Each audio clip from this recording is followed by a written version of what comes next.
And welcome back to the show, ladies and gentlemen. I am your host, Jay Vaz, and you're watching the Jay Vaz Show, Music and Entertainment.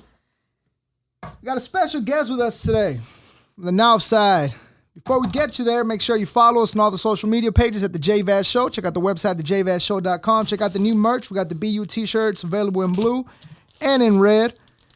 They're now available on the website. So, if you're listening to us on Apple Podcasts, Spotify, make sure you subscribe to our YouTube channel where you can find the video version of this podcast as well. And as I said, joining us today from the north side, HH4L in the house. For sure. Stunta man. What it do? The bad guy. What's up, man? What's up, Throwed Off Mex? Tex-Mex Thugger. It's been a while, man. What's good? Man, it's been a minute. We were just talking about this. It's been like...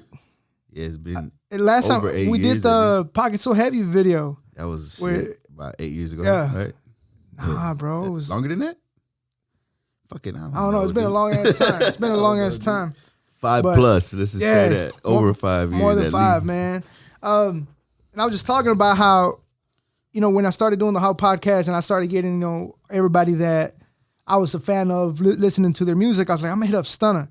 Got on your Instagram and it's like, fuck, he ain't been on this bitch in 2015. Yeah, man, shit.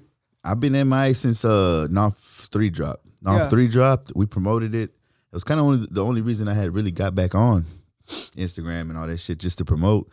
And we was doing we did a little tour and we did all that promo, like at the, the meet and greets and shit. Yeah. We did all that, and then I was kind of like, all right, I ain't got shit else going on. I'm back off this motherfucker. So I don't have Facebook. I don't have Twitter. I don't have. Actually, I'm lying. I got a Twitter, but it's like our family account because I got to follow all my kids' teachers and shit. Because I got kids in high school. I got kids in elementary. Hold on, high school. Yeah, for sure. Yeah, my oldest daughter's about to be 17, bro. At the end of the year, she'll be 17. You had them young, huh? Yeah. Because you ain't but like what, 34? Yeah, just turned 35. 35? Yeah, just turned 35. Yeah, sounds like I thought we were around, about 3 year difference or so. So yeah, I had my daughter when I was going on 19. So yeah. Damn, high school already. Well, shit, man. Besides that, what you been up to, man? Shit, just working, dude. Yeah. I'm fucking 9 to 5 in it. Yeah. Like everybody else, taking care of the kids and making sure they stay out of trouble, trying to show my son what's up, trying to keep my son alive. All this bullshit going on nowadays. But you know what's up. How you dealing with the coronavirus with the kids being at home, man? Oh, man, it's crazy, bro. I was just talking about that yesterday. We kind of went live yesterday with me and my cousin, and we was talking about corona shit. Like, man, seen that, yeah. I ain't know that you learn new shit when you're at home. It's like when you move in with somebody, right? When you're dating somebody, and it's a difference when you move in with each other. That's the same. That's how I felt with my kids, bro. I hadn't been around them that fucking much. You know what I mean? I learned a whole bunch of new shit. Like, I learned how lazy my son is, like, for real. You know what I'm saying? How lazy and I learned that how much of B words my daughters can be, you know what I mean? So, but it's crazy, man. I love being at home with them, but I need a break. I need to get away. Speaking of corona, man, this is something I'm going to ask you because we talked about this in the last time we went out, right? We talked about, a lot of this stuff that coronavirus requires to stay away, it should be shit that we normally do. When you're at a bar and you're chewing gum, do you chew gum inside the restroom? In the restroom? Yeah, when you walk in the restroom, do you spit out your gum or you keep chewing? I don't chew I don't chew gum at the bar. Okay. First of all, I'm at the bar to drink. Yeah. So I don't chew gum while I drink. Do you take your beer inside the restroom? Nah. Don't be saying that just for the camera. Nah. And I'm thinking about it. If I ever have. I don't know, but I don't think so. Because usually if I'm at a bar, I'm with people. You know what I mean? Yeah. And I'm with my girl, or whatever, and I just leave my drink wherever we at. Nah, I don't think I'll take my drink. I wouldn't want to either, bro. You know what I mean? See, we were talking about this before the whole thing got shut down and shit.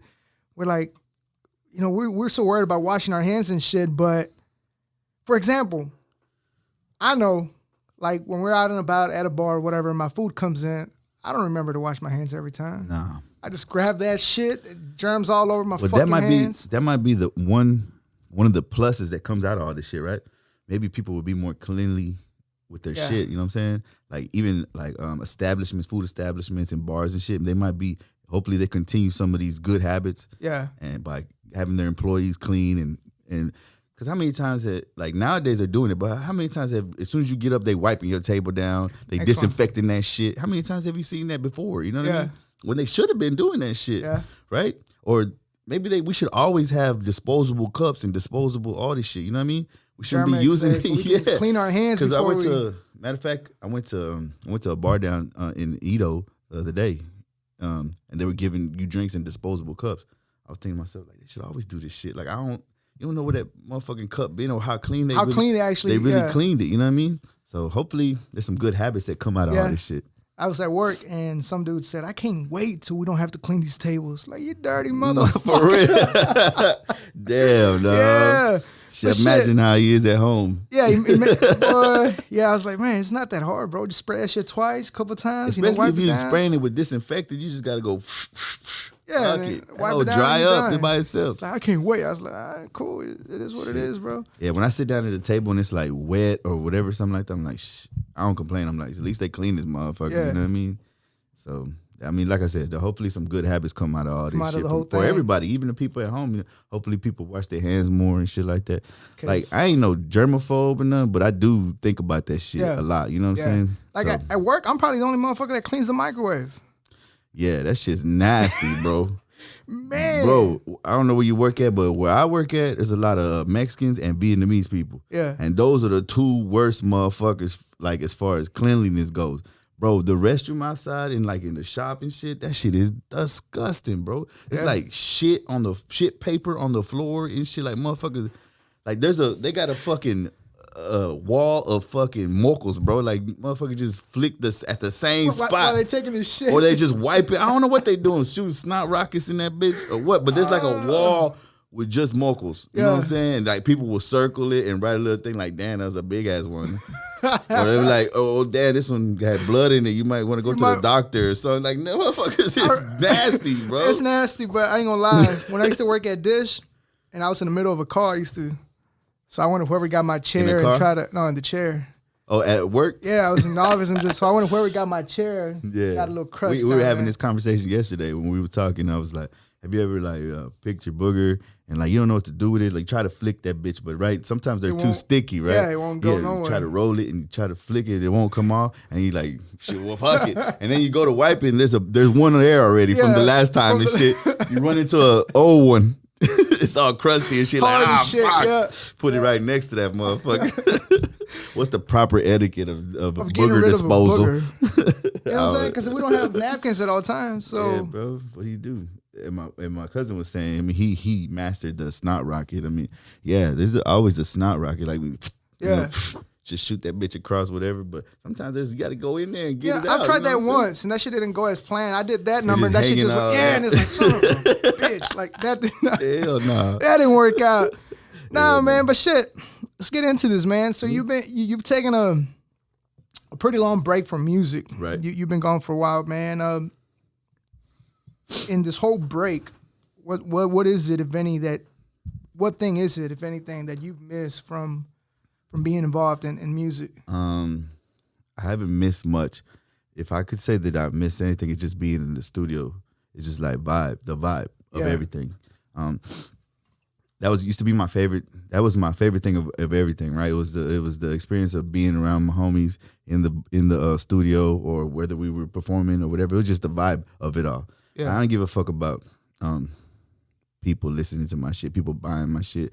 I ain't care about that too much because I know what I was making was good music. Well, to me at the time, sometimes you go back and listen to your shit like, damn, maybe I should have not have done that. I thought it was good. At the time, we thought we were making good music and we thought we were having, producing good shit.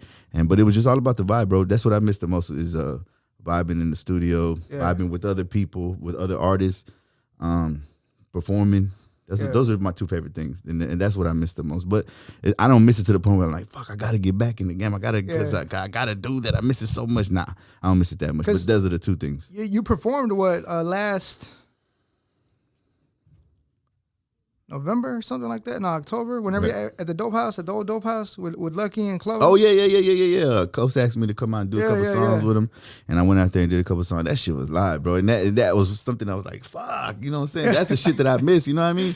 Like being out there on the stage with my boys and and people actually feeling your shit, you know what I'm saying? And people reciting your lyrics and shit, that should give you goosebumps. Even after this long break, you know what I'm saying? Yeah. That should give you goosebumps as you doing it, you know what I mean? That's the shit that ignites some shit like that. But that's the shit that I mean. That shit dope, man. Because as a fan, because I mean, I was a fan of you guys, like, you know, growing up listening to y'all. The other day I was listening to Most Wanted, the mixtape you did with Chingo. And as soon as you hit play, it's like the lyrics are in your head as a fan, and it's just word by word. Yeah, that was one of my favorite ones to do too, because I guess I had a mixtape already out. Had the bad guy was out. Right? Tex-Mex Thug, I think. Thug, yeah. So that one was out, and Chingo was trying to push my shit, of course, and he was like, well, let's just do one together, because we were both doing all them freestyles, and that's all we were doing, jacking beats and freestyle, right? So we were in the studio, living in that motherfucking studio, basically. So he was like, let's put a mixtape out together, help promote you, blah, blah, blah. And that was one of my favorite ones. Yeah. So let's take it back before that. Yeah. Before signing with Chingo, you were doing music, obviously, because he didn't just pick you up and like, hey, you can rap. Like, all right, we could start all the way back from the very beginning. Just rapping at school, right? Everybody wanted to rap. When I first experienced freestyling or flowing or whatever the fuck you want to call it, written shit, was I played a lot of sports in like middle school and high school, right? And all these black dudes in there in the bus at the track meets, on the football games, at the back of the bus, just beating on the side of the bus, boom, tss, boom, boom, boom, and freestyling in the back. I was like, pencils in the pens. Yeah. I mean, you know what I'm saying? I was a fan of music, like listening to music and fan of rappers, but that shit didn't make me want to rap, right? It was seeing these motherfuckers in the back of the bus. I thought it was the coolest shit ever. These motherfuckers was rhyming back there, spitting game, talking shit, you know what I'm saying, to each other. Everybody's like, oh, whatever. You know what I'm saying? I was sitting back there just peeping them. I was like, damn, this shit is so dope. I could probably do this shit. Yeah. I go home, my name is, I'm the fucking, try to write some shit. Nah, that shit sounds whack as fuck. Shit goes by, years go by, in middle school, of course. And I was like, you know what? I'm going to write throw the shit I could. And one of these days, I'm going to jump in that little fucking freestyle cypher or whatever the fuck they doing at the lunch table or the fucking back of the bus. So that's how I got started, right? So that's my intro to wanting to be a rapper. Yeah. And then as years went by, I began getting better, recording my own shit, building a little crew or whatever. And me and my boy, Showstopper, shout out to Norman Rockwell. Me and him were like kind of partners in crime, you know what I'm saying, as far as rapping goes. And we got signed to a local label. They were originated like at Manchester, like over there on that side of town. I don't even know where that is. It's over there, like kind of southeast a little bit before you get to southeast. Like navigation. That's like east, southeast. I don't know, but anyway, so we got signed to them. I was 17, he was 16. We kind of like signed a little bullshit deal, whatever. We made a little compilation album with them. Went on tour with them. We did a lot of shit at the time, and then Chopaholics was real big at that time, right? They had Grade A, Risky Rapper, shout out Risco. You know what I'm saying? They had fucking GT had just barely started pop. They had that boy Mello and Well, I heard Lucky and Chingo were like doing shit for them too. I don't think they were directly involved with Chopaholics, but they were like helping them out. You know what I mean? Doing freestyles and shit for them. So that shit was live. And it was like every Sunday or whatever the fuck they were doing. And I used to listen to that shit. And one time they had a freestyle contest on they were like, send in your best freestyle, whatever, and the winner will play it live on the fucking radio. I was like, shit, I'm gonna do this. Cause I was already making shit. Yeah. I was already rapping. I was already kind of deep in my little area. So I did the T.I. song, 24s. I did a freestyle to that. Yeah. I did a freestyle to that and I sent it in and I think whatever, they played it. And then I was like, oh shit. Cause I used to listen to them religiously every fucking Sunday. The house party, right? Yeah, I think it was Party 101 or whatever the fuck it was. And they played my shit. And I called them. I was like, hey, bro, y'all just played my shit. They're like, oh, that's you. Boom, boom, boom. We chopped it up. And I kind of got down with the Chopaholics crew for a few months. I was like a part of the Chopaholics. Yeah. See, I didn't know that. Yeah, I was a part of the Chopaholics. But see, here's where it all went fucked up. I was still signed to that other label. That little local label. We weren't doing shit at that time. The dude that was running was a dope boy. He had went to jail, and all this shit had kind of like went down under. So I was trying to do my own thing again. I was trying to start my own buzz back up, and that's when I went the Chopaholics route. I didn't tell them about this other label because I thought that shit was dead. Yeah. Come to find out, as I started doing shows with the Chopaholics, I started getting on some of their CDs. I was on that one with the they had that yellow bus on the front. I don't remember the name of it or whatever. I was on that one. So they found out, that label found out about it, that I was, because obviously I started making another little buzz over here. That label found out, the dude that was like kind of running the label, he found out, and he kind of sent like I don't know if it was like a cease or desist or whatever, but he like got involved with them, and they were like, nah, we can't fuck with you no more because yeah, I was like, oh, what's up? I was like, bro, these niggas ain't shit. These motherfuckers ain't doing nothing. You scared of them? So I had already made my connections though. I was already in with Chingo. I had already met Lucky. I had already met all these dudes. Was cool. We was all cool already. But then Chopper was like, man, my bad, but we can't fuck with you because you signed and, you know what I'm saying, you with them. You know what I'm saying? We don't want that drama. We want no legal bullshit, whatever. I was like, all right, cool. You know what I'm saying? So we cut ties, you know what I'm saying, mutually. And but I still kept it cool with like Chingo and Lucky, whatever, had their info already. So one day I was like, and then I was like kind of depressed about this shit, you know what I'm saying? Because I was making my little way up, and I had already stopped fucking with this label, and then they come and interfere with my shit that I was doing over here, and they got me fucked up from this, and now I'm back to square one. Back in the hood, just fucking not doing shit, you know what I'm saying? So I was kind of pissed off, kind of depressed about the shit. And then all of a sudden, I got a phone call or text message. I don't remember.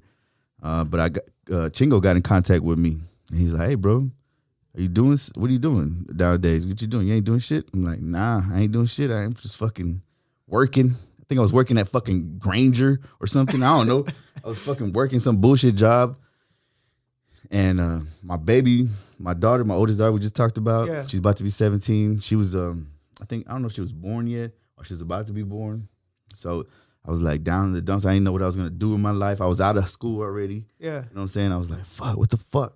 I wanted to be a rapper. You know what I'm saying? I thought I was going to be a rapper, bro. I was going to be a millionaire. Hey, bro. The side note, my dad used to always be like, son, I used to be walking out, because my dad's a mechanic. You know, every Mexican fucking dad is a mechanic, a fucking body man, right? Every Mexican dad. He was out there fixing the cars. He used to be out there. I used to be passing by him all fresh, and she's like, come here, son.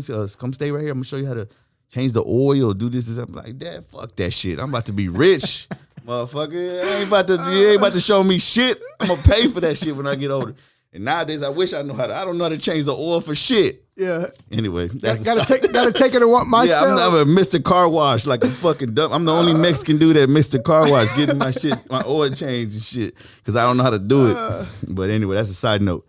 Yeah. So Chingo hit me up, and he's like, "Hey, bro, what you doing? You ain't doing nothing like musically?" And I'm like, I ain't doing shit. I'm just freestyling in the hood, making little mixtapes and shit. He's like, come fuck with me. Let's try to do something. I said, all right. So I went and met up with him, and he's like, what can we do? You know what I'm saying? Like, I want you to be down, blah, blah, blah. I'm like, man, I got this. I told him the whole story. Chopaholics, I was fucking with them. You remember? This label got involved that I used to be signed with. They fucked it all over because they think I'm still signed with them. He's like, let me see that contract. Let me send it to my lawyers and let me see what it is really and what we can do. So I gave him the little copy of the bullshit contract. He sent it to his lawyer at the time, and they looked it over and they're like, this is bullshit. This is a bullshit contract. You were 17 underage when you signed it. You know what I'm saying? You had no parent there, and your boy was 16. Me and my boy, like I said, I was 17, he was 16. You're underage when you signed it, so it has no legal in court. You can't hold up, so fuck them. You know, do what the fuck you want. So the whole time they fucked me over with all this shit, and really, if I had the money or whatever to even or anything, if I knew anything about that, I would have been like, that ain't shit. You know what I'm saying? I would have told Kool-Aid and overdoses, that ain't shit. Don't I was underage, damn it. Yeah, fuck that. But at the time, I was like, fuck. You know what I'm saying? Yeah. I did sign that fucking, because I signed the fucking contract. You know what I mean? So after Chingo got his lawyers involved, he was like, how can we move move forward with us, like do something. I was like, bro, I'm about to have a baby, or I had a baby. I don't remember. I'm about to have a baby.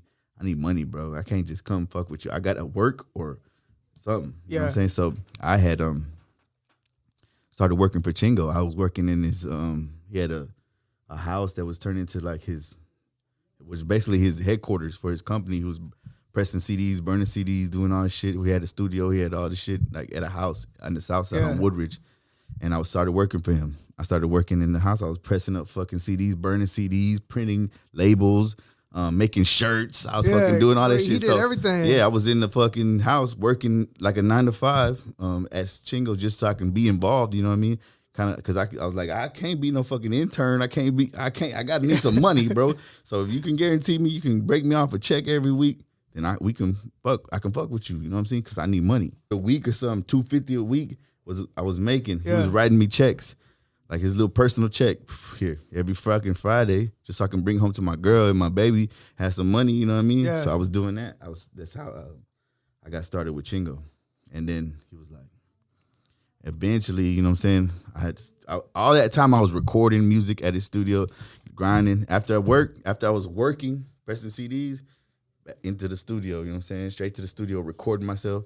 Leaving my little space in the front so I could push record, run to the fucking booth in the closet, and then the beat drops, and then I start rapping. You know what I mean? I was recording myself and dropping my own shit, and then Eddie would come in later, Eddie DeVille, and mix all that shit. And I'll be like, shit, I dropped like 10 tracks yesterday or whatever. You know what I'm saying? He'd be like, I got you, but we throw a little quick mix on all that shit. So that's how I got started. That's how you got started with Chingo. Okay, so we knew about Stunta when. I can't remember the name of that track that you put out a track with Chingo, but it was by yourself. Of course, my mind's gonna go blank. But anyways, a track with Chingo. Now, your first track that you dropped as Chingo's artist, so to speak. Fly? Was it I'm Fly? I think so. You had a music video for that, wasn't it? It was like the Back to the Future shit? Yeah. Yeah, you had Athena on there. And yeah. So, was this... At this point, where you were already involved as far as being an artist with Chingo, or were you still like behind the scenes as well, doing the shirts, doing the CDs? At that time, no. I was full on. So after all that shit, once I started recording a lot and making my own shit, and I was ready to drop a mixtape, and he was like, all right, man, I want you to go on tour with me. I was like, cool. I'll go on tour with you, but that means I can't do this shit no more, right? Yeah. And he's like, nah. He's like, and I'm like, well, shit, I still need to get paid though. He's like, nah, I got you. He's like, I got you. I'm gonna get you a little percentage of every show, blah, blah, blah. It's like, you know, we came to a deal agreement or whatever. Like, I'm gonna get this much percentage of every show that I do. I'm gonna be his hype man or whatever, be on the road, like a little roadie or whatever. So I turned into that. So I was like his hype man. Yeah. Well, I eventually make my way up to that. I was his hype man, like his second hand man. I was the second person, you know, it was Chingo and then me. You know what I mean? So I made my way up to that, but I was just like go on the road, be like a roadie or whatever, and fucking carry bags or do what the fuck I had to do.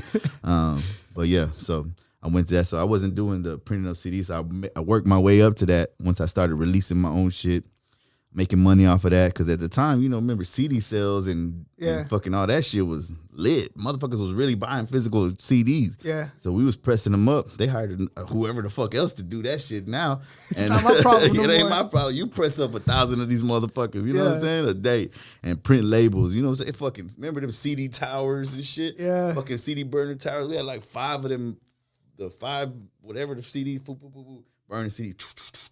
Killing it, man. That's it, bro. I was doing that shit all day long. For Chingo shit, of course, his motherfucking shit was selling like hotcakes, you know what I mean? But so then we started, and then Eddie DeVille's mixtapes. I was doing all that, the labels and shit for that. Spring Break and all that shit. So yeah, so I worked my way up to Chingo's hype man or whatever, his second man, and I would open up for Chingo and then hype his show. Yeah. You know what I'm saying? So now I kind of worked my way up to that and to be my own artist on the label. What was it like? Because obviously, you know, you came out there with a completely different style than Chingo, like completely different style. That was crazy. So how was it? Because you actually, in a way, actually complimented each other because here we had your serious street verse, and then here come Chingo talking about foil grills and ostrich boots. And I think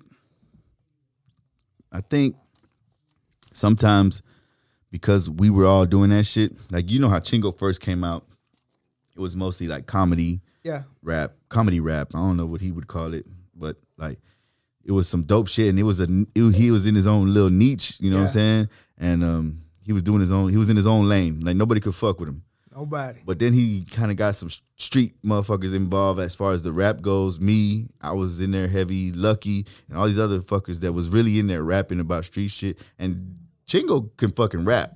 You know what I'm saying? He ain't just about funny shit all the time. He can fucking rap his ass off. You know what I'm saying? He's a fucking student of the music, of the game. You know what I'm saying? He knows all this shit, all this H-Town shit. You know what I'm saying? So he would come in there and then he would kind of switch his style. I don't know if he would switch his style so much as try to like, you know what I'm saying, go to this lane a little bit. He would go over a little bit sometimes. Especially when his album dropped. Yeah. He would go up to the more rappy shit, you know what I'm saying? And I think that was kind of like a turning point sometime in his shit, in his music. In a bad way? Not in a bad way. No, hell no. Okay. Maybe he got away from to being considered a comedian. Yeah, to rapper. be comedian. And then I get you. For him to people take him serious as far as rapping goes, you know what I'm saying? Because it wasn't just about him going in there. And it's like, look, you watch that Lil Dicky shit? No.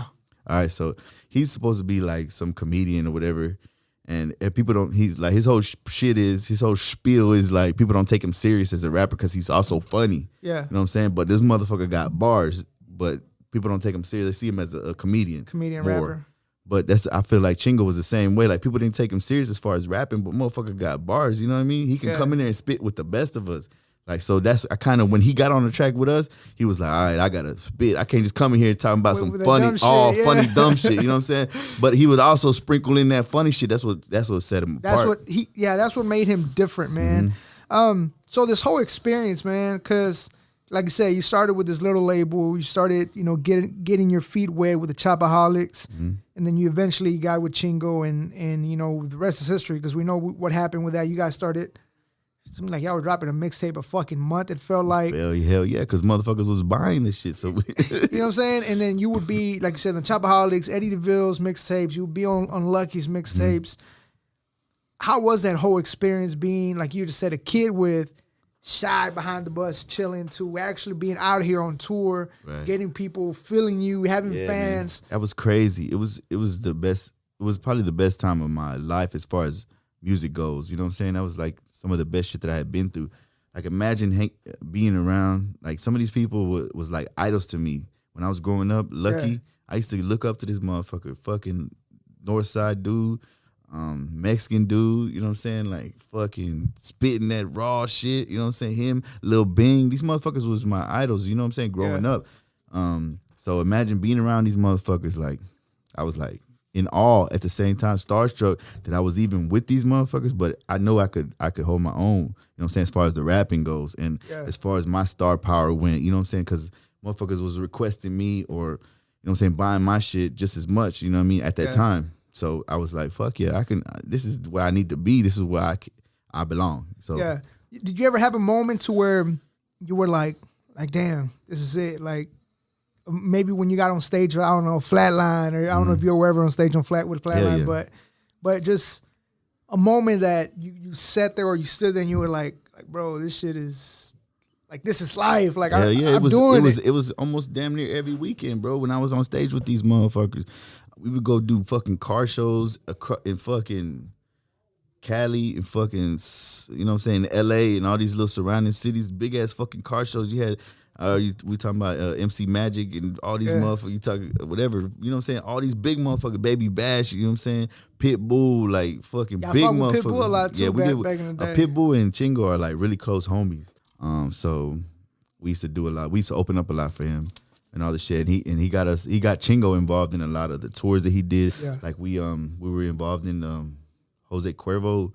They sponsored some, whenever reggaeton was hot, they did like some shit. And we went on tour with them and blah, blah, blah. So, yeah, we opened up for a lot of big motherfuckers, man. And like I said, every night when I was on stage and there was thousands of people out there screaming for Chingo or screaming for whoever the fuck they were there to see. Yeah. Obviously, they weren't there to see us, but we just so happened to be there, you know what I mean? But that shit was crazy. And people would love it. People love Chingo. People, and eventually love me, I guess, you know what I'm saying? But, so every night it was like, I was in all of that shit, you know what I'm saying? Thousands of people just screaming, buying your shit, wanting autographs. So in 2005, 2006, I think that's around the time the first NAWF album dropped. Yeah, around that. Am I saying NAWF right? I got on my ass the other day for saying it. How you say You're it? not saying it right. How you say it? You say NAWF. NAWF. It's NAWF. NAWF. NAWF. NAWF. That's how you say it. But NAWF. Off, NAWF. but NAWF. NAWF side. NAWF side. Yeah, I don't even sound right. Off. NAWF. I've been saying it wrong so long, it don't even sound right. Nah, so I think that's around the time that one, the first one dropped. Yeah, part one. And I was just graduating high school at the time. Whose idea was it to come up with this project? Shit. Because it was you, Chingo. Eddie's. No, it was you. And me and Lucky. Lucky. You and Lucky on the all-white cover. Yeah, it was Eddie DeVille's idea, I believe. We were already, like I said, we was always in the studio, always dropping shit. We was always recording. All we did was jack beats every day. And Eddie, of course, Eddie DeVille at the time, he was like a big-time DJ.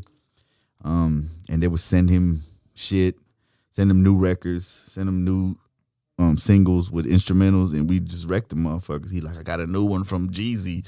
I got a new one from this dude. I got a new one from Lil Wayne. We're like, let's go. So we was constantly in the studio just wrecking. Yeah. And Lucky was around a lot. I don't know what was something was going on internally with this dope house, with the deal that he had in place. So he was like fucking with us heavy, fucking with Chingo heavy. I think Chingo wanted to sign him or whatever, but I don't know if it ever planned out the way they really wanted to. But anyway, he was fucking with us heavy at that time, like constantly. So we was always in the studio, dropping shit. And Eddie, I think, believed he probably put the idea out there. Let's just put a tape with y'all two motherfuckers. Yeah, y'all both Northsiders, you know what I'm saying? Did y'all ever think the shit was gonna take off the way it is? Because man, up to 9, we just talked about how last time I talked to you was 2000 whatever, like 8 years ago, whatever. That's around the time the last one came. No, last one came out probably like 5-6 years ago, maybe. Yeah, remember 2015? That's what we talked about when my IG was popping. Yeah. So that's the last time that dropped, and people are still asking for the next one. When looking back at that, did you guys ever think this shit was gonna be that big of a deal? Nah, I didn't know it was gonna be like that because I knew it was gonna be hot just because it was Lucky. Yeah. You know what I'm saying? Motherfuckers love Lucky, and I was on it, so I was like, yeah, motherfuckers gonna buy this shit. You know what I'm saying? It's gonna make me hot. So I knew that, but at the time I didn't know what it was gonna turn into, like a series or anything. Nah, I didn't think that. Because man, again, as in a fan perspective, at least my opinion, you complimented Chingo because, like I said, you would get Chingo and then you would come in with a completely different style. But then when you and Lucky got together and would drop tracks together, bro, that shit was dope. Yeah. Like it was a completely different, that kind of entertainment we didn't have since SPM had gone to jail. Mm-hmm. You know what I mean? And it had already been, 10 years? Yeah. You know what I mean? Or whatever. So I think the second one's when Coast got in there, right? Right, then we got Coast involved. And I know you had a song. I don't remember the name of the song. I don't remember where it came from. But I know you had a song where you basically talk about the story of you, and you talk about how, you know, here I came, and Coast was probably like, this dude's taking food off my plate, so to speak. Mm. That was from you, right? Like you did. Yeah, I think. Yeah, I remember. I can't remember what song it is, but it was something like that. Did you ever feel like that? Like, as far as, obviously you guys were cool, but did it ever feel any sort of competition amongst you guys? Or Nah. The only competition there ever was like we wanted to wreck and we wanted to wreck each other. Right. Yeah. It wasn't never we was all trying to get it at the same time. And we was all trying to get money. We knew and by that point when we dropped NAWF 2, we really knew what it could do, right? Because the NAWF 1 had already exploded or whatever on a level that it was, and we were like, NAWF 2 is going to be even bigger because we bringing Coast in, and then Coast was going through whatever he was going through with his little label shit, so he had joined. So it was like at that time, bro, whenever the shit was really popping, because it was like Chingo, of course, he's the head of the shit. I was already deep in it because I had been with him since the beginning. Flatline was always involved with us. We had who else? Of course, Lucky. RP the Flatline too, by the way, man. Flatline, the big bro. And Coast had came over. It was like fucking super group. You know what I'm saying? Like if we had done like a fucking super group album or mixtape, that shit would have been so live at that time. I don't know why we didn't do that or why nobody thought of it or whatever. But everybody was doing their own thing, I guess. But yeah. So when we brought Coast in and we did NAWF 2, it was like we know this shit gonna be popping. We was recording at Eddie's house. constantly. We was just like staying over there all day, getting fucked up, drinking, smoking, and dropping shit. And we knew that shit was gonna be live. But nah, there wasn't no, as far as like competition, like, oh fuck this mother. There was never no heat, never nothing like that. It was just like I would come in there. Lucky had already been there.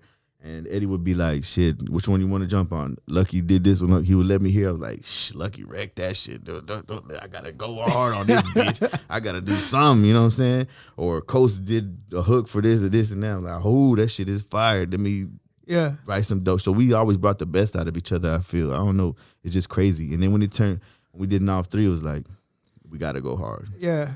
Yeah.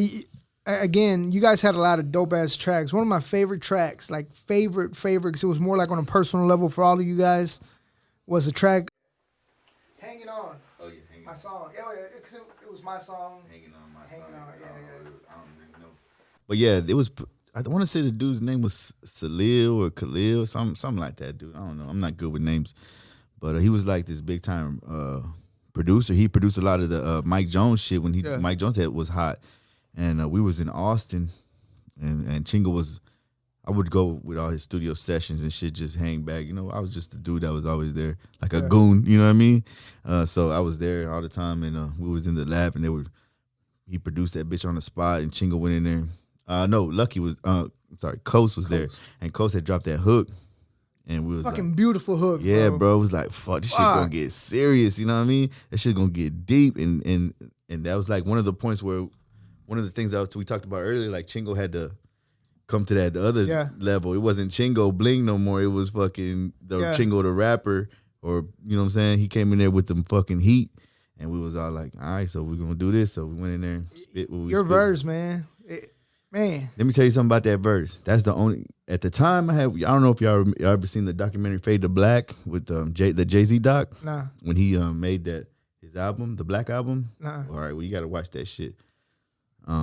I was heavy in that bitch, right? I was heavy into that album, like it was. I mean, to that documentary, it had really like inspired me to like do music and shit. It was like get in the studio, cause it's like behind the scenes shit of how he made the Black album with all his producers, and he's in there writing. Well, not writing, but he's in there. You know what I'm saying? Yeah. Cause he didn't write, so I ain't write that verse. I just spit it. Shit. Yeah. I just was in my head writing it because I was like, I'm gonna be like fucking Jay-Z. Let me see if I can do this shit. And I did it. That was the only time I ever did it because that shit was hard as fuck. You know what I mean? But I was in my head but it all came natural. All that shit, every word came, every bar came out natural, so it came out easy. It was easy for me to recite it, memorize it, and spit it. Get it out there. And then go and record it. You know what I'm saying? So yeah, that's one of my favorite ones too. Yeah, that's a dope ass track altogether, man. Like I said, the hook, your verse. Chingo is a completely different, like you said, different version of Chingo. It was not the ostrich boots, fucking foil grills Chingo. It's like a serious Chingo. I mean, the whole album, I think, like you said, that's around the time he started trying to push a different, more serious Chingo. Like, hey, I'm not a comedian. Like, I can actually rap. Rapping, yeah, because at that time he was already signed to Asylum. Asylum, yeah. If we can't talk about this, we'll take it off. But nah, you good. As a person, I'm in the outside looking in. When Chingo's album came out, there was always all this. There's people moving in next door. There was always. Anyway, so whenever Chingo signed with Asylum, there was all these little things that for a while it was starting to seem like publicity stunts. Y'all were getting all them death threats and shit for the whole. No, for real. They came to port us all shit. Yeah, that shit was real. All that shit was real. Like he got a lot of fucking death threats all the time, constantly, and people. They shot up his taco shop. Yeah, and they shit. shot his little taco truck that he had. It was like a promotional thing. It was like a taco truck that he's just park places. He painted it with the logo and shit, right? They came to port us on, and then he just go park it somewhere for like promo and shit. And yeah, they shot it up. I think they stole it or whatever. And I used to drive his. I used to drive his Suburban. I don't know if you remember his Suburban that was wrapped. It had like my face on one side, all my shit and his shit on one side, on spinners and shit. And anyway, I used to drive that bitch around. It used to be like my get around vehicle. And they stole that motherfucker and they fucking ransacked that bitch and tore it the fuck up. And when I was driving it, they stole it. You know what I mean? Because see, again, and it just seemed as it was too much happening. It was like, man, is this really happening, or is this like a publicity? Nah, that shit is real. Stunt? That shit was real. That shit was real. Like everywhere we went, we saw that shit though. Not only like from a distance, we saw that shit up close when we would go places. People really mad about the whole they came to Port us all shit. That shit because we would go everywhere, bro. Like there's Mexicans everywhere, right? Yeah. And no matter where the fuck you name it, you name the city and state, there's Mexicans there, bro. Yeah. Because everybody needs fucking people that work, right? So there's a little Mexican town somewhere in your favorite fucking city. No matter in Atlanta, there's hella Mexicans. In fucking Michigan, there's hella Mexicans. In fucking I used to New York, I used to pick blueberries in Michigan. Yeah, in Michigan, for real. Yeah, in Michigan, we used to go to Michigan all the time. There's fucking hella Mexicans. Grand Rapids and Holland, Michigan. Yeah, Grand a lot Rapids. Of Mexicans. Like hell yeah, they used to have like big Mexican parades and shit. We go performing that shit like all the time. So anyway, like we used to go to all these cities where you wouldn't think there was hella Mexicans, and there would be people hating, of course, white people or whatever. We're riding around flaunting that shit. You got Chingo with fucking cowboy boots and fucking cowboy hat walking around, and we're walking around with Mexican shit on or whatever. And of course, we're Mexicans. We're in that fucking town eating at IHOP or whatever the fuck, you know what I mean? So yeah, so we saw that shit all the time. It's everywhere, bro. Yeah, it ain't changed. I think, we were talking about this, obviously a different perspective, but we were talking about what's happening now. We're not going to get too much into it. Right. But we were talking how we see it a lot more nowadays. Obviously, social media was big, but it wasn't as big as it is now. Because at the time it was MySpace, but we didn't have the Snapchats. We didn't have going live. C-Pixel.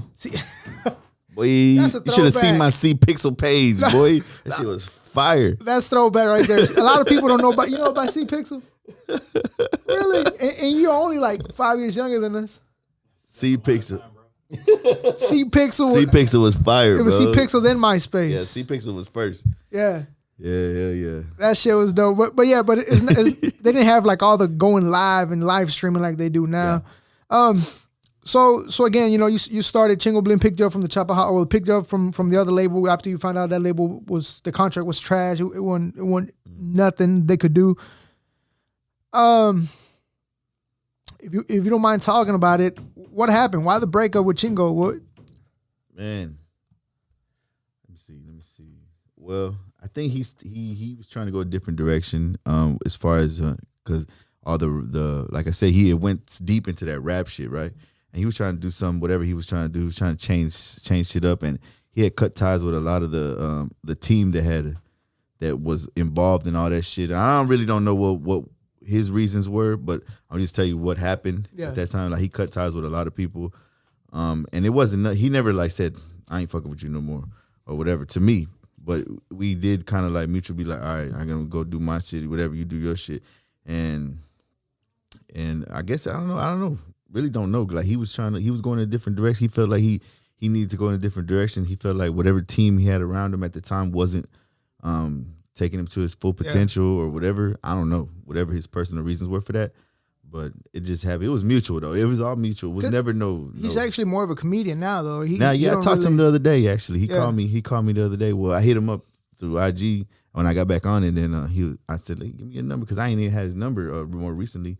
And he hit me up. He called me and we talked about just regular shit, family and whatever the fuck was going on, and all the shit he got going on right now. He's doing all the comedy shit. Yeah, that shit's dope, man. That's what I feel like that's his true calling, though. You know what I'm saying? Because he was always a funny motherfucker. You know what I mean? He's so smart, man. Like this dude can really do whatever the fuck he wants, bro. Shit, you sit down and talk with this dude. Like he's probably one of the smarter people I ever met. You know what I mean? And see, I don't think a lot of people know this, but Chingo Bling's been around before the Boots and stuff. You can see Chingo Bling in some of the old music videos, like the Shut 'Em Down music video, To the Grave. The guy that gets pushed down, but a lot of people don't know that's Chingo Bling, the one that gets thrown in the trunk. Yeah. And I remember when I first got into music, and a lot of people were like, yeah, Chingo Bling been around. Like when SPM was doing his thing, Chingo Bling was out there. He wasn't Chingo Bling. Yeah. But the dude's smart. Like he's soaked up a lot of, and you even mentioned it earlier. Like he's got a lot. He knows his history about H-Sound music, and he knows his way around music. Mm-hmm. So to see the fact that he took this music level his music shit to a completely different level, because after SPM we didn't have anybody of that caliber, right? Why? Huh? Why? The question is why. Why didn't we? Why didn't? And but Chingo almost took it there. Yeah. You know what I mean? And he took, his idea and brought you guys with it, which I thought is something we're lacking as far as why, to kind of answer your question, why hasn't the SPM thing happened? His whole game plan was like, I'm gonna pull all the best rappers, Mexican rappers I know, and I want them on my team. You know what I mean? Yeah. And I'm gonna push him. He was gonna use his platform to help us and take us on tour with him and let us open up and do shows and all this shit. So at the time, that's what he was trying to do. Maybe he didn't do it to the best that he could, or maybe we didn't do our part or whatever. I don't know. But it didn't. Why it didn't pan out the way we wanted it to in the end? Why the results weren't? The results were kind of there, right? Because obviously everybody got popular off the shit and everybody made their money and blah, blah, blah. But why we didn't get to that level, that success level that SPM had or other people, I don't know. But, you know what I'm saying, we were given opportunities because Chingo, we were on tour with Chingo 3-4 nights a week. You know what I mean? And you guys had your name yourself. Chingo Bling was the reason, but everybody knew Stunta. Everybody knew Lucky. Everybody knew the whole NAWF CD. You know what I mean? So everybody knew Flat. Everybody knew Coast. It was a movement itself. What do you think was lacking that was going to help you guys take that to the next level to where... I don't know if there was anything lacking, but during all that shit, we were selling physical copies. I think what fucked the game up was whenever all that illegal pirating and shit, all that shit started happening. Motherfuckers weren't buying CDs no more. Myself. Yeah. Kaza, everybody, Kaza, all that shit. You know what I'm saying? No motherfuckers weren't buying CDs no more. And that was like our main resource. I told you I was in there, bitch, burning CDs all day. Yeah. Then when it came to a point, motherfuckers weren't doing that. And that was like the gray area from what we're at now, right? We're with all the streaming shit. That was the gray area. Like what the fuck do we do? How is this gonna go? Metallica suing Napster, and are we gonna fight this shit so we can go back to what we used to do? Or are we gonna try to find a way to, you know what I'm saying, fit in? What are we gonna? That was that little gray area time. Yeah. And some of us were like, shit, I don't have time to wait. You know what I'm saying? Some of us were like, I gotta go do my own thing. I go get money over here. You know what I'm saying? I gotta go. You know what I'm saying? So it was like scramble time at that point. Whenever the physical copies and all that shit died out, I was like, I'm always about getting money, bro. I can't be broke. You know what I'm saying? So if we ain't getting money this way, we ain't getting money that way, I gotta go do something else. I gotta go get me a job. I gotta go do something. I can't just sit. I ain't the type of dude that's gonna sit at home and be broke and wait for opportunity. I gotta go do something. So at that point, I was like, all right, we ain't doing this. Well, give me a job. So why did you stop doing? Like, did you lose your love for it? Was it more of a? It was just like I needed money, bro. Like it was straight up always about. So bootlegging is what basically did it. Like bootlegging fucked over the game, and at the time, I don't know who did I tell this to. I was telling Krim when he texted me the other day. I was like, I fucked over a lot of money. So I was getting paid back in the day, you know what I'm saying? So that boys had a fucking show every fucking weekend. Friday, Saturday, Sunday, team night on Thursdays. Yeah, I went from making $200 a week or whatever with Chingo, burning CDs, to being an actual artist, getting paid for people buying my shit, physical copies. They were selling them for however the fuck much. I was getting my little percentage. And shirts and whatever the fuck else, and show money. Y'all had all the merch, boy. Yeah, that's what I'm saying. So we were dropping mixtape, like you said, every month. You know what I'm saying? Motherfuckers was really buying that shit. So I was getting paid. I was getting money. You know what I'm saying? Thousands and thousands of dollars. I was just blowing it. I blew it. I blew it all on stupid shit, clothes and fucking jewelry, and fucking going out and taking bitches out and going. Fucking off of shit with my boys, buying bottles and going to the clubs and You know what I'm saying? Thousands. Y'all used to roll deep. Yeah. We always roll deep. You're lucky I ain't here with 10 motherfuckers today. But nah. Sit them on the floor and shit. Yeah. But I just blew a lot of money. When looking back in hindsight, I should have invested that shit in myself. You know what I'm saying? I should have came up with a plan to get my shit pop and get a studio going, get my own merch, my own this, and I didn't. I just fucked it all over. But I mean, it ain't too late because nah, Nowadays, you don't need them thousands of dollars to do that Yeah. shit. You don't need thousands of dollars nowadays to push yourself because of social media, right? Yeah. And I got a laptop and a microphone. I can record myself now. Back then, you needed a whole setup. You know what I'm saying? So I was like, fuck, what I'm going to do? You know, I ain't got a fucking inbox. I don't even know where to get an inbox. I don't know where to fucking get a microphone, a good microphone. You need hundreds of dollars to buy you a good microphone, a good laptop, whatever. And you know what's crazy? Like, I gave up on music very, very quickly. I lost my love for it. You know what I mean? Yeah. I did it for maybe... That actually did it. Well, your love for making music, not your love for music. Yeah, my love for making music. it ended quickly. But I remember whenever I got Frank Compound Films to record one of my music videos, he was like, "Hey man, where you record this song at?" I said, "At my house." He said, "At your house?" I said, "Yeah." "You got that quality from your house?" I said, "Yeah." Yeah. It's like, man, and at the time I didn't think nothing of it. I was like, what's the big fucking deal? Yeah. Like, I think I'm pretty smart with this shit, right? And I look into it now, it goes back to what you said. It wasn't that easy to get good quality Back from then, your house. Hell no. You know what I mean? Well, maybe it was that easy, but we didn't know. Yeah. Because, I mean, I didn't capitalize. I could have been charging people to record at the house. And I didn't capitalize on it because I was just kind of like, it's just for me. My mindset was, I need all this shit to record. I don't have the funds. I don't have the space. I don't have the money. So that's what I felt like. I was like, fuck. I was fucked. Yeah. I've always been lucky in a way of my parents had always supported me. So at the time when I was recording from the house, we had a room attached to the house that it was like an extra room. And it was like, "Hey, Dad," in Spanish, like, "Pa, can I use that room?" "Sí, mijo, úsalo." And I was like, shit. And that was my studio. That's where I used to record. Yeah, that's where I used to record all my shit at. Dope. So obviously, you just say you fucked off a lot of money. Besides that, is there anything you regret from the whole experience that you wish you could have done, or you just wish could have done different? Nah, man. Besides that, it was just that. It was just like that. I should have invested in myself, really. Yeah. And it was not, as far as music goes. Nah, I don't regret nothing, or wish I could have did anything different. I wish I could have did more. You know what I'm saying? I wish I could have did more music with these dudes. I wish I could have continued that shit, that what we had going on. I wish it could have elevated to where we wanted it to be, but no regrets as far as like, I wish I should have did something different or not. Nah, all that shit was live, and all that shit was a blessing, bro. To even be a part of that, like history, that little part of history for whatever that little span of 5 years or whatever it was like a blessing, bro. Because like I said, it's been years, man. People still waiting for that part 4 of NAWF CD. NAWF, I keep saying it wrong, but you get it. NAWF 4. It may be coming, you know what I'm saying? My brother's finna drop NAWF for life. Yeah. He's a troll. My brother's a troll, by the way. Oh, yeah. I don't know if you're watching this, Clever, but you're a fucking troll. He's like, I'm gonna name it NAWF 4, and it's gonna really be NAWF for life, and motherfuckers gonna think it's NAWF 4. Yeah. I'm like, bitch, you stupid. Like, don't do that. Hey, I'm smart though, man. Yeah, he's smart. Nah, he's smart as fuck.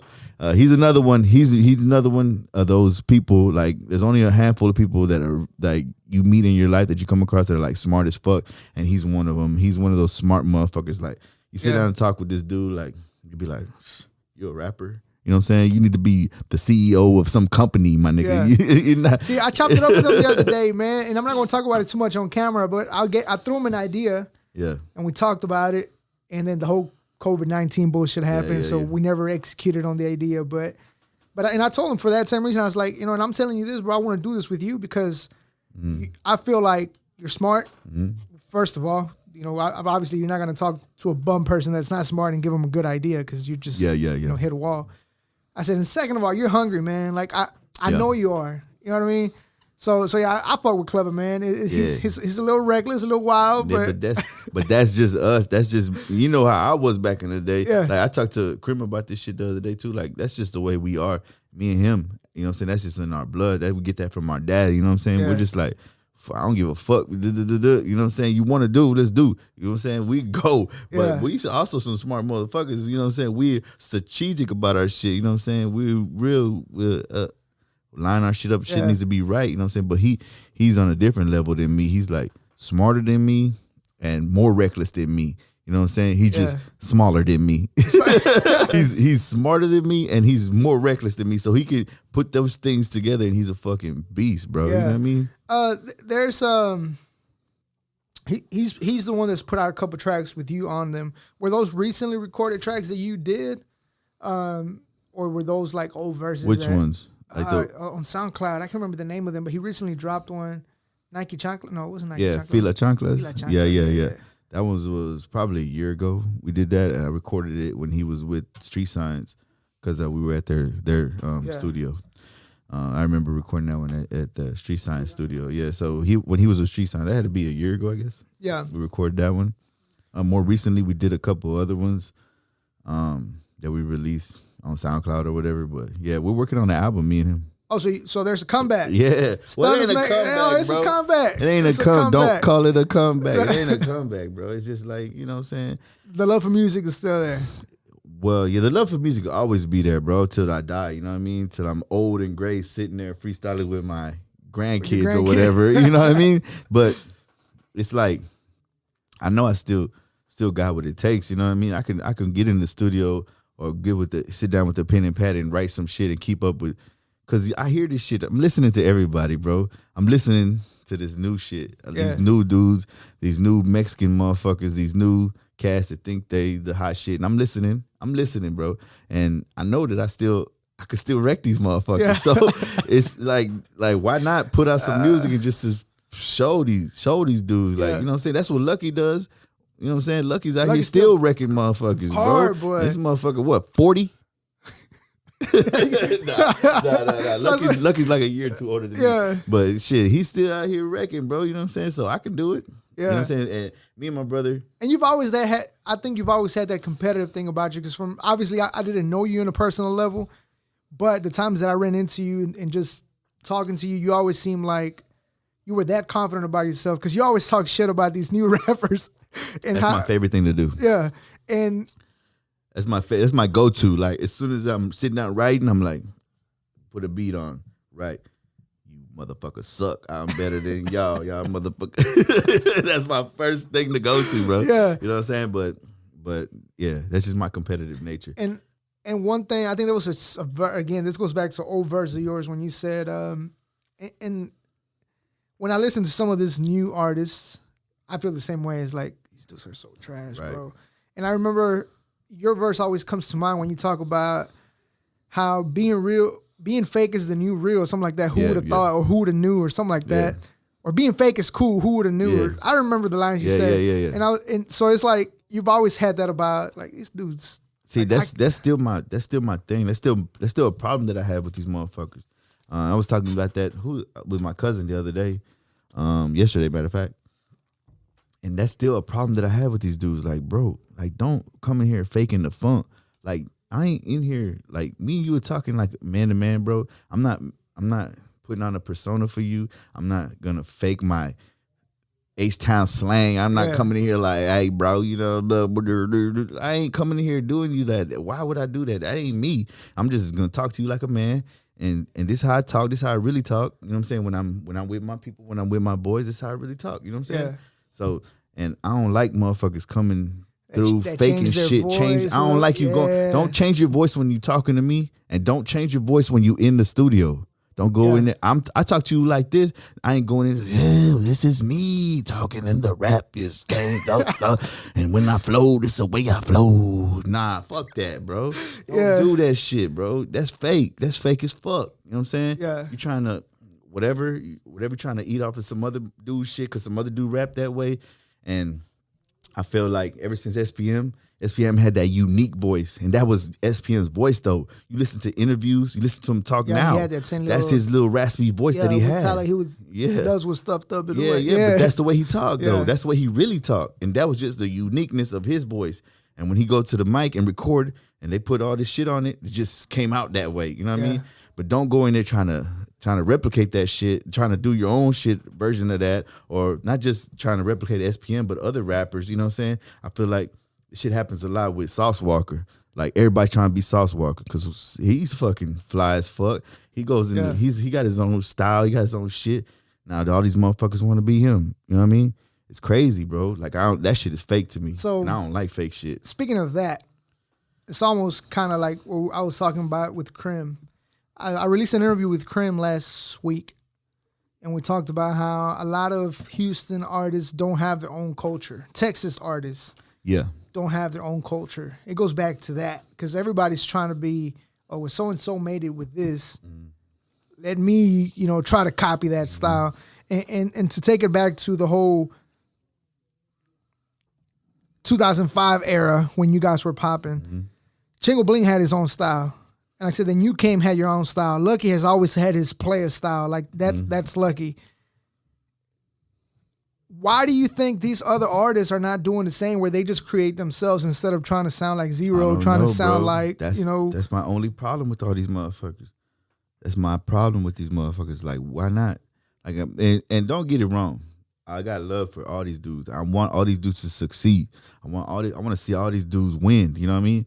But my problem with you and why I won't jam your music is because you ain't portraying yourself. You know what I mean? You ain't being you. You know what I'm saying? Be you. Come up with your own shit and reflect your people. You know what I mean? The people you really hang with and how they talk, how they whatever the shit that y'all got going on. Don't fucking come in there faking the funk and trying to be somebody else. And all you doing is doing this dude's rap just your way. With your way. With your words. You know what I'm saying? You doing that dude's rap with your words. Yeah. And just taking that shit out, putting your name there, taking this shit out, putting your boy's name there, taking his hood, putting your hood there. You know what I mean? And that's the shit why? I don't know. Yeah. I don't know. But that's the one thing that I love about, man. And then people will probably say that I'm biased because that's my brother, but that's the one thing that I love about his shit, bro. Like, he's him. He don't give a fuck if you don't like his shit or not. Like, he don't give a fuck if I don't like his shit or not. Me and him have constant arguments about his music. Like, I'm like, bro, nah, what? He's like, and he'll send me a paragraph this fucking long of why he needs to keep it that way. You know what I'm saying? Yeah. I'm like, dude, I don't like that shit. And he's like, well, I knew you were gonna say that because I could just see him typing it. I knew you were gonna say that, but pauses. Yeah, but ... This is the reason why I need to keep he'll give me his whole spiel about why he needs to keep it that way, and why he needs to do it that way, and then we come to an agreement about all right, cool, whatever, bro. So how's it been like we're putting this project together with him? This new one? Yeah. So because I told him most recently, if you notice, and I'm gonna take all the credit, like a month ago, we had a conversation, and I was like, dude, because he's all over the place. It's just his creative process, right? He's an artist. He goes and drops a verse. He goes and drops a hook. He goes and he'll go over here and drop another hook, another verse, and send me 20 songs unfinished. I'm like, when are you gonna do a project, bro? So we sat down and had this conversation because ever since he got his contract or whatever he released from Street Science, I was like, when are you gonna drop a project? It hasn't been. How long has it been since he dropped a real project? A year, 2 years? Longer than that, hasn't it? Maybe. So when was the last time you dropped a project, bro? When was the last time you actually sat down and pushed your shit? I know he's in the studio. He's constantly in the studio. Yeah. He's always in the studio every other night. You know what I mean? So he's working. But when the last time you put something together? I sat down with him and we talked and we had a real good conversation. Me, him, and my cousin, which is we had our little circle. You know what I mean? And we're real close knit and we take each other's opinion and advice really, you know what I'm saying? So I was like, bro, you need to do something. If you want me to, he don't have a label behind him no more. So he's an artist. Artist gonna do what an artist does, right? He's just gonna go and do back and forth, boom, studio here, dude. Like I said, verse here, cook here, whatever. You don't have nobody saying, push bro, this by that. I need that completed by Thursday. Send me the song. I need to hear it. No, I don't like that. Scrap that. But he don't have nobody behind him doing that. I say, you know what? Let me do that. Let me do that for you. You know what I mean? I can at least try to help you, guide you to a project. I'll give you some due dates and let's put some music out. Why? Why not? Niggas need to hear your shit, bro. Like motherfuckers is like thirsty for real music. Yeah. You know what I mean? So I got behind him most recently about a month ago. And I think I remember when he posted on Facebook, like, if you're trying to get me on the track, holla at my manager, Stunta. Yeah. So that's what I'm saying. So I told him, I said, let me executive produce your shit. Like, I need to hear it. Let me hear every song, every beat you're finna do, every and let me help you put a project together and let's release it. Let's give ourselves a date when you need to have all this shit done. Let's give ourselves a estimated date when we need to release a project, when we just shoot some videos, let's do this. So that's what got behind. I think that's what lit a little fire under him. Like, all right, I need to do something, because then he put that No Pops video shoot together. Yeah. He did this. Now he got another video about to come out. He got his album already kind of set, a date that we want to drop it. He got music. He got his little track list that we're trying to complete, because I'm like, all right, you got a bunch of songs. Now they need to be finished this one, finish this one, finish this one, finish. You know what I'm saying? So I got behind him and kind of lit a fire in them, because I feel like he's really and this is for the NAWF for Life. NAWF for Life, yeah. Okay. He says it's called NAWF for life, but it's NAWF for Life. So but yeah. What about the project? Is this the one you're working with him, or are you guys working on a completely separate project as well? No, we're working on a separate project. What's that one called? It's gonna call Bow Lane. Bow Lane? Bow Lane, yeah. That's the street we grew up on, me and him. So that's where he still lives. That's my mama's house. Yeah. But he don't live with my mama. But he lives in that. My mama owns the house. He bought it from my mom. So he lives in that house still. That's the street that we grew up on. Over here on Aldi Mail Route and 59. So we're going to call it Bow Lane, because that's what we grew up. Do you guys, how deep into the project are you guys in it? Right now, we're just picking beats, writing a little bit, but we haven't recorded anything. Okay. Nah, but that shit's going to be an easy process. The recording's going to be easy. Right now, we're just trying to we're just like beat picking. Yeah. Picking beats, getting these producers to send us some shit. I already talked to Risky. We got a little. Risky got some dope shit. Yeah, hell yeah. Risky I was like, Risky, dope shit. Get me in there. Get me in the lab. Me and my brother need to get in there. He's like, yeah, for sure, bro. I got you. Whenever, set it up. So we're gonna get in there with Risky. We're gonna get in there with some other dudes and get some. And of course, he fucking Slow Life. I gotta get some Slow Life shit, because his shit is fucking fire. And 357, he sent me some beats. I don't know who it is. 357, he's from the Dallas Fort Worth area. We've been fucking with that dude for a long time. Anyway, yeah. So we're just trying to get beats together for that project, and then we'll get it going pretty soon. After this project drops, is the itch gonna be there to drop a whole new The Bad Guy Part 2? Nah. Come on. Nah. NAWF 4? Nope. I mean, NAWF 4. If NAWF 4 really comes to fruition or whatever, I'm down. But I ain't looking to drop no project. Like, no, I ain't looking to drop no solo project. I'm gonna drop a project with my brother, just because I think, not for nobody, bro. For nobody really, because I don't give a fuck if nobody hears it. Just because we need that, me and him. Yeah. You know what I mean? Because he turned into the artist that he is. You know what I'm saying? That he is now. He's at his fucking peak. He's at his prime of his fucking career as far as the rapper goes. I mean, it's not like the primary, like he ain't where he needs to be as far as his career, but I'm saying, like, lyric wise and musically, artistically, he's in the prime of his time. It's just life right now as far as that goes. Yeah. So I need to be involved with that, because there's no better time. You know what I mean? Like, timing is right. Yeah, now. I still got it. I think I still got it. So we need to drop a project together just for family's sake, because it's my brother and we deserve it. You know what I mean? That's dope, man. That's fucking dope. I was showing him. I said, hey, bro, I got like an old verse from me that I got back in fucking 2007, 2008. He's like, really? I said, yeah. So I sent it to him. He's like, it ain't that bad. I was still pretty good. I was like, yeah. And I was like, I got an old verse from your brother. You know, I got an old verse from you. So I got a whole bunch of old verses that never really got pushed. Man, that dude. But yeah, I listen to shit like that sometimes, and I'm like, damn, that's trash. Don't even show me that. Don't even show me that. No, it was pretty dope, man. It was pretty dope. And I got you to jump on a track, and then we ended up switching the beat. And then I put GT on it as well. So it was you and GT on the same track. GT. Yeah. Shout out GT. Shout out to GT, man. Motherfucker, stop playing. We're supposed to be having him on here a long time ago. For real? Yeah. Damn, GT. But slacking, bro. Fucked up. Slacking. Trying to get him and Crystal on here. Oh, yeah. That's his artist, right? Yeah. Okay. Yeah. Cool. Yeah. But shit up. Man, as a fan, this was pretty fucking dope. You know what I'm saying? And like I said, I hadn't chopped it up with you in a long ass time. And when we did chop it up, it was more of a, it was a music video. I think we did a music video, got it out the way, and then boom, that was it. And I think I even went when I first met you. I went to your music video, 100. What's it called? 100. Yeah, 100. We shot that at FM's house. Yeah, that's when I met you and Coast for the first time. Yeah. Shout out FM. I was on my fanboy thing, trying to get my face everywhere I could and trying to get my connections, and that's how I ended up getting y'all's verses. I remember when people used to do that. Yeah, we used to show up at random videos all the time too, man. Shit. Yeah, just get your face on the video. Shooting a video, I'm there. Get your camera on. But that video was shot crazy. Like, you couldn't even see me. I was on there like twice. That shit was just like all over the place. I was like, fuck, I was there. There goes me. I was there. Drag. Expand. That was a dope ass video though.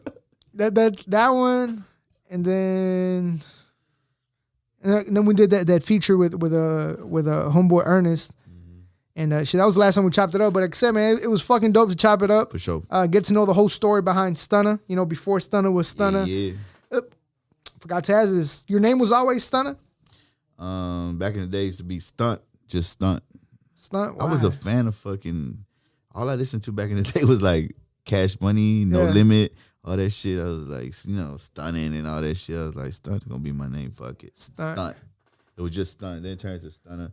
And I just added the A, and everybody calls me Stunta. Stunta. Because it went from Stunt to Stunta. But I didn't want to be Stunna. That's how I had it on the fly. Yeah. It was Stunta always. Yeah. So I was like trying to be different at the same time, but it fucked over. Yeah. It's like my real name is fucking George, but I spell it with a J, so everybody calls me Jorge. Jorge, yeah. So it's kind of like that. Stunta. Everybody calls me Stunta. The bad guy. It was Stunt in the beginning. People used to call me Stunt. Yeah. But it was always that since the 90s.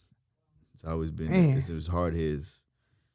Yeah, it was the HardHead tattoo. Boy, what was it? The Crew in All Black video where all y'all were with the HardHead tattoos and shit. Y'all are relatives? Y'all just close friends? HardHeads is just HardHeads started just as a group of fucking friends, of homies in the hood. We all grew up, and we make fun of my brother all the time because he always fucking talks about his daddy issues, right? But we all got daddy issues, bro. So, and especially growing up in the hood. Yeah. So, it was just a bunch of motherfuckers that didn't have nobody, and it wasn't no gangs back then. You know what I mean? Like Houston wasn't really known for gangs like Bloods and Crips and whatever. You know what I'm saying? It was just like groups of motherfuckers. So I couldn't join a gang, so I just made my own little group of friends, and we just kind of became a gang. You know what I mean? And we would just look out for each other, you know what I'm saying? Just take care of each other. We're there for each other all the time. So it's just like.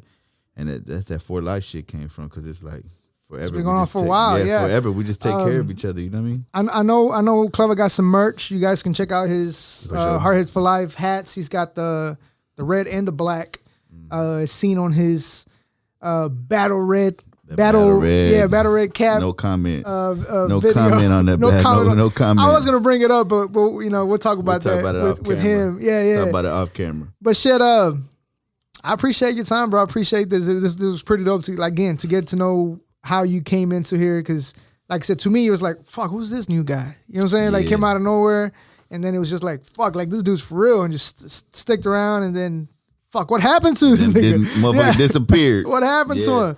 But yeah, man, I appreciate your time, bro. It was pretty dope. You, brother. Fucking throw it off mix, man. People still add me on fucking on Facebook, and I was like, damn, I should delete the page, but I got a lot of unreleased music. I be teasing people. Shit, once again, Stunta Man, the bad guy, Tex-Mex Stugger. Make sure you keep your eyes open on that new project with his brother Clever. Make sure you keep your eyes open on NAWF for Life, Clever's project, and then Bowlane. Bowlane is being coming out at some point for sure this year and whatnot. Appreciate you, man. Appreciate you.